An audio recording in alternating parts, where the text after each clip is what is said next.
కర్నూలులో తెలుగుదేశం పార్టీ నాయకుడు కాసపోగు సంజన్న దారుణ హత్యకు గురయ్యారు. గతంలో కార్పొరేటర్గా పనిచేసిన ఆయన గత ఎన్నికల ముందు వైసీపీ నుంచి టీడీపీలో చేరారు. నిన్న రాత్రి కత్తులతో ఆయనపై దాడి చేసి హత్య చేశారు.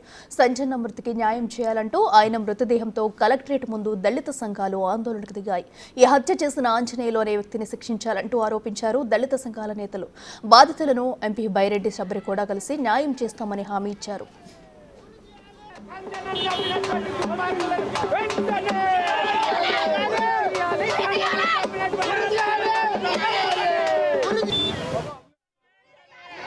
సంజన కుటుంబాన్ని సంజనను హత్య చేసినటువంటి దోషులను ఫాస్ట్ ట్రాక్ కోర్టు కింద కఠినంగా శిక్షించి మళ్ళీ వీలైతే ఆ చట్టాల ప్రకారంగా ఉరి శిక్ష అయినా కూడా తీయాల్సిన బాధ్యత మరి పోలీస్ యంత్రాంగాన్ని కోర్టులది అని చెప్పి ఈ సందర్భంగా గుర్తు చేస్తున్నాం.